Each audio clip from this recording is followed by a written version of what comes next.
warahmatullahi wabarakatuh. Waalaikumsalam warahmatullahi wabarakatuh. Oke, untuk mengawali kegiatan pada hari ini, marilah kita berdoa terlebih dahulu. Semoga untuk kegiatan pelajaran ini bisa berjalan dengan lancar dan mendapatkan ilmu yang bermanfaat. Silakan salah satu dibimbing untuk berdoa. Sebelum mulai kegiatan belajar pada hari ini, alangkah baiknya kita berdoa. Berdoa mulai.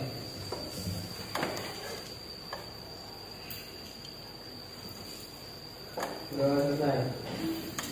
Oke, selamat pagi. Pagi. Mana kabarnya, sehat? Alhamdulillah. Tadi sudah masuk? Iya. Semuanya masuk ya?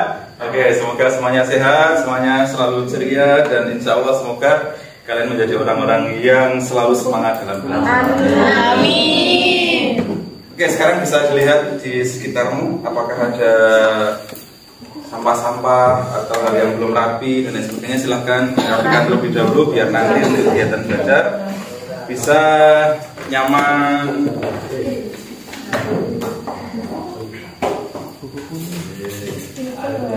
Iya. Oke, sudah nyaman semua? Sudah. Oke. Ya. Oke, kita coba mengulang pertemuan minggu kemarin. Minggu kemarin kita membahas tentang apa? Zina. Apa itu zina? Zina adalah perbuatan yang dilakukan. Perbuatan maksiat Yang dilakukan selayaknya hubungan suami istri. Dasarnya kemarin ada dalam Quran surat ayat 32 dan An-Nur ayat 2. Wala taqrabuz zina innahu kana fahishatan wa sya'a sabila. Dan janganlah kamu mendekati zina karena sesungguhnya zina itu adalah suatu perbuatan yang kecil dan jalan yang buruk. Nah, segala persoalan, segala hal yang ketika kita hidup di dunia ini termasuk zina itu semuanya sudah diatur dalam Al-Quran. Al-Quran inilah yang kemudian menjadi salah satu sebagai sumber hukum Islam. Nah, inilah yang akan kita pelajari pada hari ini. Sumber hukum Islam. Ketika kalian mendengar kata sumber hukum Islam, apa yang ada di benak kalian? Al-Quran, oke. Al-Hadis, oke. Ijtihad, oke. Saya kira semuanya sudah apa? Sudah tahu semua ya? Oke, good. Nah, nanti kita akan mempelajari ini sehingga nanti kita akan tahu sebenarnya sumber hukum Islam itu apa saja. Tadi sudah kalian sampaikan ada Al-Quran, ada Al-Hadis, ada Ijtihad. Kemudian kapan kita menggunakan Al-Quran, kapan kita menggunakan Hadis, kapan menggunakan Ijtihad, kedudukannya bagaimana. Nah, kita akan mempelajari. Inilah untuk kajian kita, yaitu menganalisis kedudukan Al-Quran, Hadis dan Ijtihad sebagai sumber hukum Islam. Nah, tujuannya setelah nanti kita melaksanakan kegiatan pembelajaran, nanti diharapkan adik-adik semua dapat yang pertama menjelaskan pengertian Al-Quran, Hadis dan Ijtihad. Kemudian yang kedua menjelaskan kedudukan Al-Quran, Hadis dan Ijtihad sebagai sumber hukum Islam. Kemudian yang ketiga menjelaskan bentuk-bentuk ijtihad. Yang keempat menggunakan konsep sumber hukum Islam untuk menyelesaikan permasalahan-permasalahan yang ada dalam kehidupan kita sehari-hari.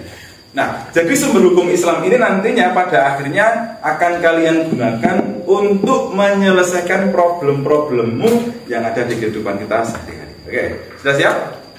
Oke, adik-adik sekalian, untuk kegiatan pembelajaran hari ini kita menggunakan komputer, LKPD-nya ada di komputer. Nah, silahkan buka Google atau Chrome kalian. Oke, dibuka dulu. Sudah? Oke, kemudian masuk pada link ini. bit.ly garis miring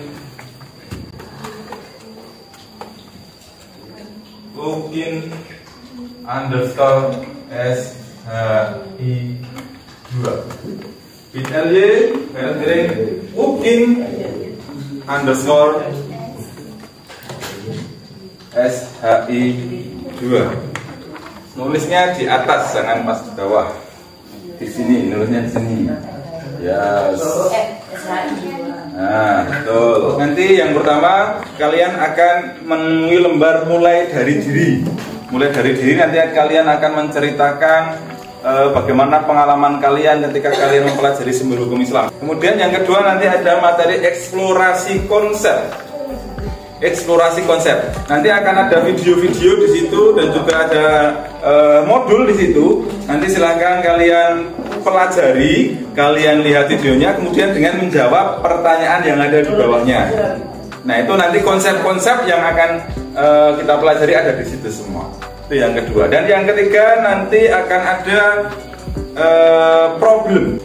Nanti silahkan untuk masalah-masalahnya itu kamu lihat baik-baik, kemudian penyebabnya masalah itu apa, kemudian sebisa mungkin kalian bisa memecahkan masalah itu dengan mengaitkan materi yang sudah kalian pelajari pada eksplorasi. Dan yang terakhir nanti akan ada refleksi. Tapi sebelum refleksi, di situ nanti kalian akan mencoba untuk beristihad. Kalian nanti akan beristihad secara berkelompok.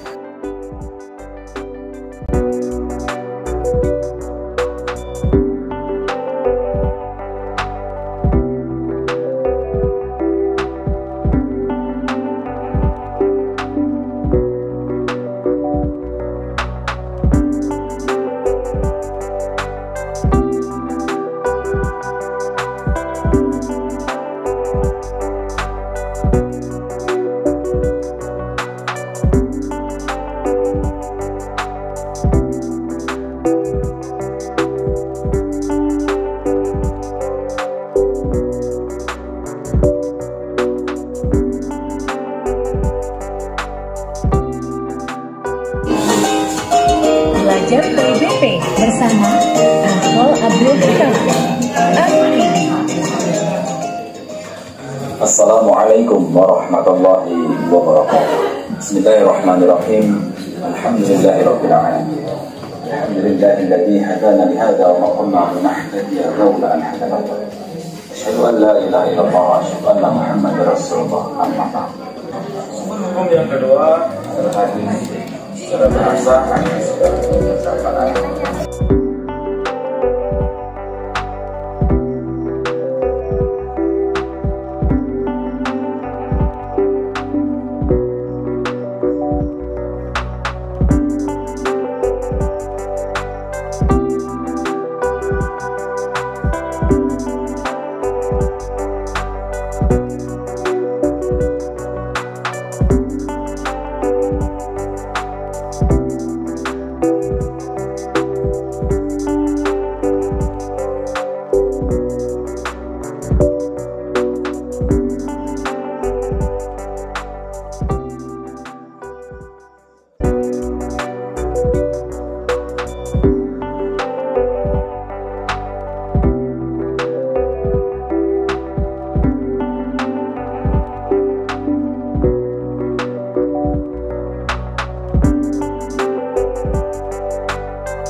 Nanti kemudian melahirkan nanti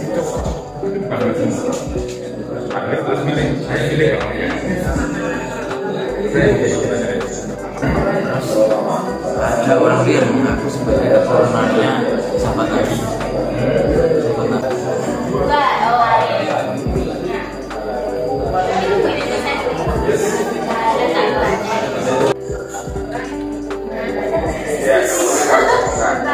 Jadi nanti kita menguraikan ini bahwa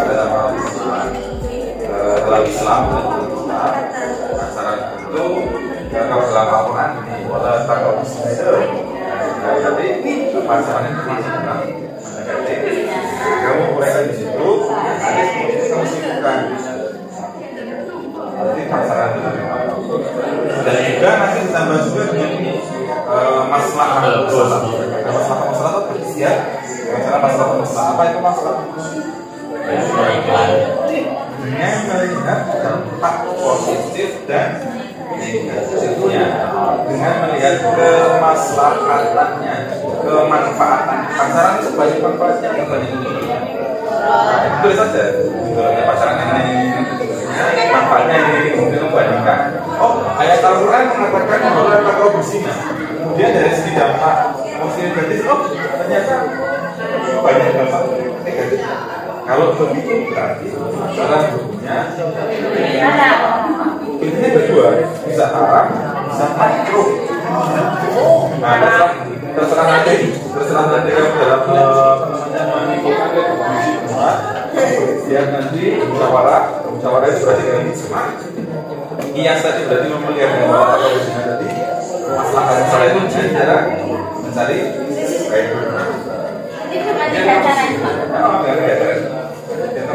Kalau begitu kita memutuskan masalah makro, oh haram. Oke, untuk mulai dari diri sudah selesai ya. Eksplorasi konsep sudah selesai. Oke, nanti sekarang kita masuk kepada analisis pemecahan masalah. Nah, untuk analisis pemecahan masalah nanti untuk kelompoknya 2 komputer 1 kelompok. Meskipun nanti dalam pengisiannya sendiri nanti didiskusikan. Masalah yang pertama dalam video itu nanti di situ ada video. Silahkan dianalisis itu video apa, didiskusikan penyebabnya apa. Terus selanjutnya sebagai seorang Islam harusnya bagaimana? Itu ya analisis masalah pertama. Yes. Kemudian yang kedua, masalah kedua nanti ada narasi terkait dengan pacaran yang terjadi saat ini. Yes. Kalau kamu melihat pacaran, itu kamu melihat saat ini kan sudah menjadi hal yang wow sekali, seperti yang kita bahas pada saat membahas tanggal kemarin. Nah, tugasmu hari ini adalah yang secara berkelompok adalah menghukumi, seolah-olah kalian menjadi seorang mujtahid atau orang yang beristihad. Kira-kira pacaran itu hukumnya wajib, sunnah, mubah, makruh, apa haram? Jadi hukum itu hanya ada 5 ya, wajib, sunnah, mubah, makruh, haram. Nah, pacaran itu masuk di mana? Dengan menggunakan istihad. Istihad tadi ada berapa? 3. Ijma, qiyas, maslahah, musalah. Nah, nanti kamu berijma. Artinya nanti rembugan. Nah, kalau misalnya kamu seorang mujtahid, rembugan kira-kira pacaran itu boleh atau tidak, hukumannya apa, hukumnya apa. Tapi dengan dasar qiyas. Qiyas itu menganalogikan dengan ayat Al-Quran. Kalau kemarin kita melihat dalam Al-Quran, Quran surat Al-Isra ayat 13, itu bisa kamu tarik. Oke. Kemudian yang kedua dengan maslahah musalah, dengan melihat kemaslahatan, kemanfaatannya. Pacaran itu ada manfaatnya nggak sih? Ada. Mudaratnya ada nggak sih? Ada. Kamu kemudian mudaratnya apa, manfaatnya apa, kemudian kamu diskusikan. Oh, ternyata ini banyak manfaatnya pacaran. Dan dalam Al-Quran ternyata pacaran itu dianjurkan, disuruh. Berarti pacaran hukumannya wajib atau sunnah. Nah, tapi sebaliknya kalau seandainya ternyata pacaran itu dampaknya ini jelek sekali. Dalam Al-Quran juga ternyata benar. Berarti hukumannya kalau tidak makruh ya haram. Nah, nanti kamu diskusikan di situ, kamu ijma, kamu putuskan. Saya berdasarkan ijma kelompok saya, berdasarkan ijtihad kelompok saya bahwa pacaran itu hukumnya adalah wajib. Ini. Oke, jelas? Yes, silakan. Kan yang dihukum masalah musalah ini kan artinya kan penetapan hukum yang menitik beratkan pada kemanfaatan. Yes. Itu maksudnya gimana ya Pak? Menitik beratkan kepada kemanfaatan. Maksudnya kalau kita itu menghukumi dengan menggunakan masalah musalah itu kita lihat, kita timbang dulu antara manfaatnya dengan mudaratnya atau dampak negatifnya itu banyakkan mana. Kalau banyak manfaatnya berarti kan ini bagus. Bagus dong. Nah, kalau bagus berarti hukumannya kan ada 2, kalau wajib ya sunnah atau boleh ubah juga boleh. Tapi kalau banyak dampak negatifnya berarti kalau nggak haram ya makruh. Oke, kalau sudah berarti silakan berkelompok didiskusikan dan diputuskan. Nanti setiap kelompok bisa mempresentasikan berdasarkan hasil dari keputusan kami selaku orang yang berijtihad, maka pacaran hukumnya apa? Dengan dasar ini.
Iya, membandingkan atau mengamalkan dengan sesuatu yang ada dalam sumber hukum Islam, jadi dalam Al-Quran atau dalam hadis. Kalau ditarik dengan friendzone yaitu bukan kias. Ayo friendzone. Menarik dalam Al-Quran, kiaskan tapi sesuatu yang sudah ada dalam Al-Quran maupun hadis. Contohnya gini, kalau tentang minuman keras, narkotika. Narkotika itu hukumnya apa? Dalam Al-Quran ada? Tidak ada. Narkotika itu tidak ada dalam Al-Quran, tidak ada dalam hadis. Nah, tapi dia hukumnya haram karena apa? Dia menggunakan kias. Kias itu menganalogkan dengan sesuatu yang sudah ada dalam Al-Quran. Yang diharamkan dalam Al-Quran itu apa? Khamr, bukan narkotika. Cuman permasalahannya narkotika itu sifatnya mirip dengan khamr, makanya kemudian diharamkan. Nah, itu namanya kias, mengkiaskan. Nah, berpacaran itu juga kamu kiaskan dengan Al-Quran. Kalau kemarin kita membahaskan zina, Al-Quran surat Al-Isra ayat 32. Wala taqrabu zina innahu kana fahsyatan wa sa'a sabila. Dan janganlah kamu mendekati zina. Nah, pacaran itu masuk mendekati zina atau bukan? Nah, itu kamu tarik. Oh, ternyata enggak kok, pacaran itu kan cuma temenan aja, berarti enggak mendekati zina dong. Kalau udah, berarti dia tidak haram. Itu namanya mengkiaskan. Kalau masalah kafur salahnya atau dengan melihat sisi kemanfaatannya, ya udah kamu cari manfaat dari pacaran itu apa aja. Nah, kemudian kamu bandingkan dengan mudaratnya, dampak negatifnya. Oh, ternyata pacaran banyak manfaatnya. Ya sudah, tulis saja berarti pacaran punya sunnah. Karena ada dalam hadis, gitu. Atau pacaran itu mubah. Karena di sini juga ada umumnya kok. Dan tadi kalian sudah berdiskusi, kalian sudah memposisikan sebagai seorang yang berijtihad atau mujtahid terkait dengan berpacaran. Nah, nanti setiap kelompok anggap saja kalian para ulama yang mau menentukan hukum pacaran itu apa. Nah, sudah ya, sudah tersimpulkan semua ya. Oke, nanti kita akan menyaksikan beberapa kelompok yang akan maju ke sini untuk menyimpulkan, mempresentasikan hasil diskusinya. Sudah siap? Siap. Oke, insyaallah siap. Oke, yang mau maju pertama kali siapa? Bisa tunjuk jari yuk. Sapu ya. Ayo. Oke, Sabita mau masuk kelompok pertama kali. Good, ngacung luar biasa. Terus yang kedua dari kelompoknya. Oke, Mas Saktia Bintang, Mbak Anissa nanti Anissa, kalau Anissa tidak usah. Oke, dua ini dulu. Nanti kita bahas. Yang tidak presentasi silahkan nanti diperhatikan. Kemudian ketika nanti ada hal-hal yang ternyata ini kayaknya beda dengan teman saya, nanti bisa dikonfirmasi, bisa ditanyakan boleh, atau memberikan masukan boleh. Tidak setuju juga boleh. Oke, siap ya. Oke, pertama untuk kelompoknya Mbak Sofita dan kawan-kawan sebagai seorang ustadzah yang luar biasa bisa. Oke, teman-teman. Assalamualaikum warahmatullahi wabarakatuh. Waalaikumsalam warahmatullahi wabarakatuh. Selamat pagi. Pagi anak-anak. Di sini kami dari kelompok yang pertama kali maju yang sudah diberi izin oleh Pak Hanaf akan mempresentasikan hasil dari ijtihad, atau kami di sini menjadi seorang mujtahid yang berijtihad terkait dengan pacaran, hukum berpacaran. Saat ini pacaran di kalangan pelajar khususnya di SMA menjadi hal yang sangat lumrah terjadi. Pacaran menjadi sebuah tren dan budaya yang mana ketika seseorang tidak memiliki pacar, maka ia dianggap tidak laku, tidak mengikuti tren, dan tidak gaul. Namun, pacaran saat ini ternyata telah melampaui batas. Ia masih berpacaran, namun perilakunya sudah seperti layaknya suami istri. Kami berijtihad di kias yaitu mengambil dari Quran surat Al-Isra ayat 32. Pacaran juga dianggap suatu perbuatan yang termasuk mendekati zina. Allah Subhanahu wa Ta'ala dalam Al-Quran surah Al-Isra ayat 32 berfirman, yang artinya, dan janganlah kamu mendekati zina, sesungguhnya zina itu adalah suatu perbuatan yang keji dan suatu jalan yang buruk. Quran surat Al-Isra ayat 32. Yang kedua yaitu ijma. Nah, suatu yang dinisbatkan kepada Islam, artinya ia diajarkan oleh Islam atau memiliki landasan dari Islam. Nah, oleh karena itu, istilah pacaran Islami sendiri sejatinya tidak benar, karena Islam tidak pernah mengajarkan pacaran dan tidak ada landasan pacaran Islam dalam syariat.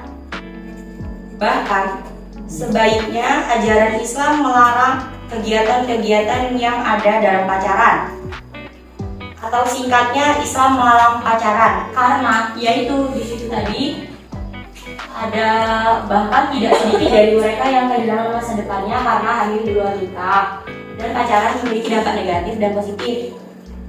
Di sini kami akan menjelaskan ijtihadnya masalah mursalah, yaitu dampak positifnya. Yang pertama, dampak positif dari pacaran menurut kami mengurangi stres. Yang kedua, membuat makan teratur karena ada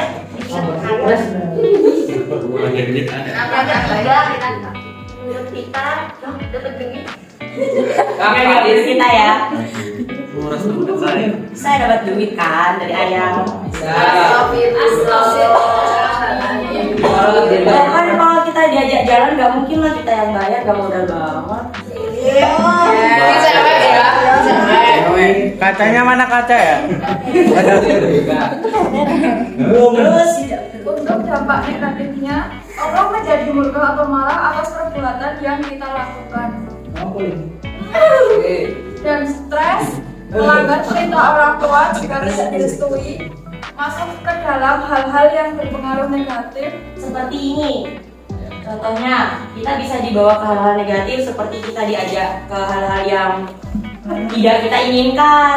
Apa? Seperti kita dibawa-bawa ke hal kayak narkoba bisa terjadi. Sekian dari kelompok kami yang pertama maju. Jika ada yang ingin ditanyakan. Oke, sebelumnya kita kasih pos dulu, luar biasa.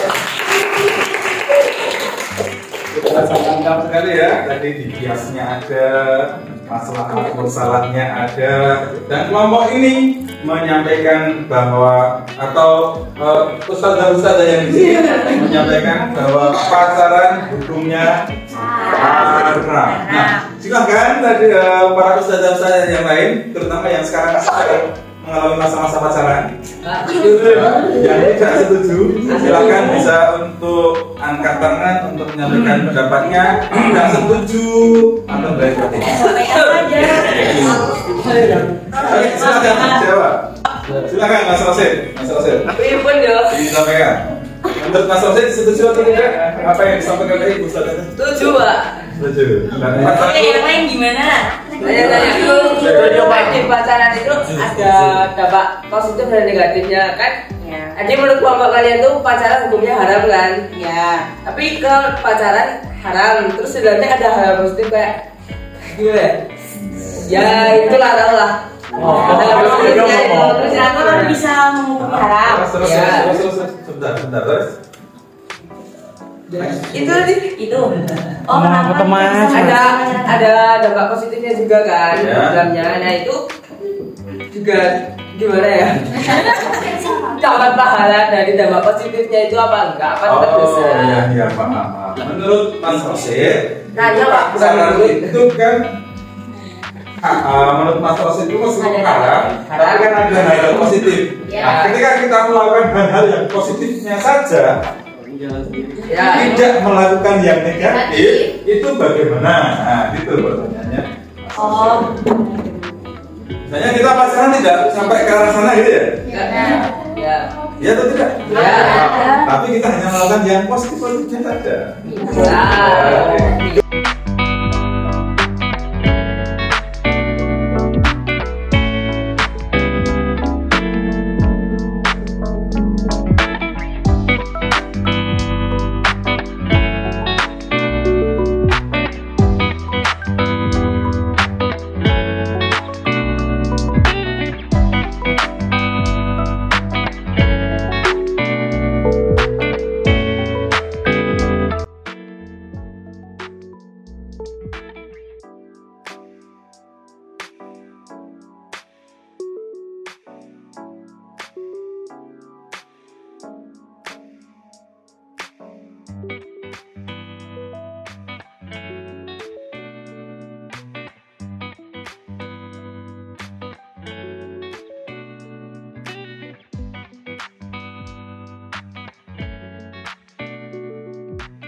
Sekian presentasi yang dapat kami sampaikan di depan ini. Terima kasih Pak sudah memberikan kesempatan untuk berpresentasi di depan.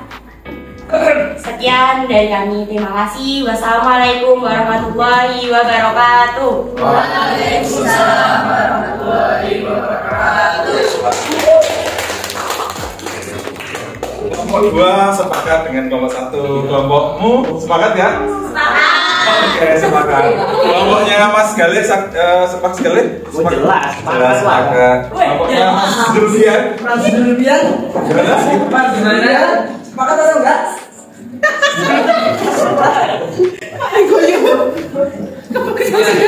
Masih ini ya? Oke. Kelompoknya Mbak Karisma setuju. Oke, memang kalau kita itu melakukan istihad itu pasti banyak sekali perbedaan-perbedaan itu wajar. Karena itu yang berijtihad itu adalah berdasarkan pada akal pikiran manusia.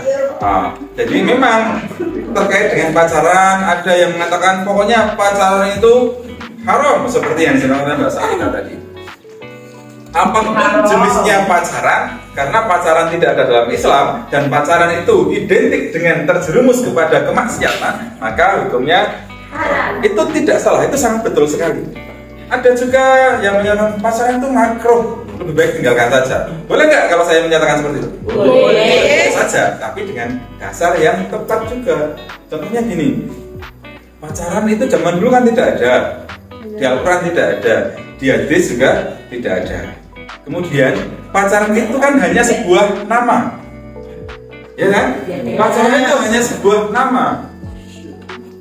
Nama ini bisa menjadi haram, bisa menjadi halal atau makruh atau mubah, tergantung dalamnya itu ada apanya.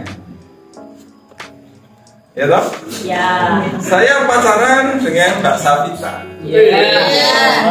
Nah, ketika saya pacaran, kita itu saling mensupport sama Mbak Safita. Dan saya orang yang beriman nih, orang yang nggak mungkin melakukan halal itu. Mbak Safita juga seorang ustazah yang tidak mungkin melakukan hal itu, dan kita tahu batasan-batasannya. Kita saling support, saling semangat, kita nggak pernah ketemu berduaan, dan seterusnya, kita teman dan sebagainya. Itu kan sebenarnya tidak masalah gitu kan, karena dia tidak menjerumus kepada perzinahan. Gue sumpah secara langsung. Waduh. Rahasia dia. Itu tidak masalah. Dan yang tidak diperbolehkan itu kan mendekati zinanya. Dan saya ketika pacaran tidak mendekati zina. Boleh-boleh aja. Itu seandainya ada ulama yang menyatakan seperti itu berdasarkan ijtihad. Gitu ya. Ada juga yang ijtihadnya sangat kuat sekali, seperti yang disampaikan oleh Mbak Safita tadi. Mana mungkin? Nah, karena pacaran yang sekarang ini identik dengan berdua-duaan, berhormat, pegangan tangan,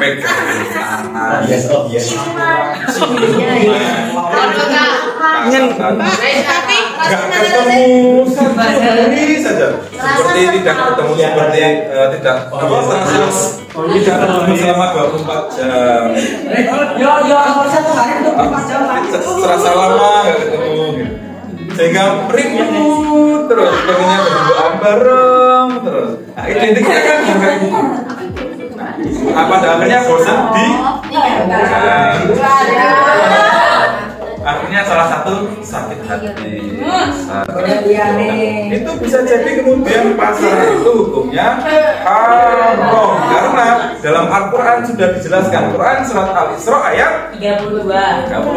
Wala taqrabu zina innahu kana fahisyatan wa sa'a sabila. Dan janganlah kamu mendekati zina, dan padahal pacaran itu sudah mendekati dengan zina. Nah, itu banyak ulama Islam yang menyampaikan bahwa pacaran itu haram. Gitu. Oke, ada pertanyaan? Oke, kalau tidak ada pertanyaan, kita sekarang melakukan refleksi ya. Kita refleksi. Bagaimana perasaan Anda saat ini setelah melakukan belajar hari ini? Bagus. Deg-degan, senang, Deg-degan, tersindir. merasa tersindir, tidak apa-apa.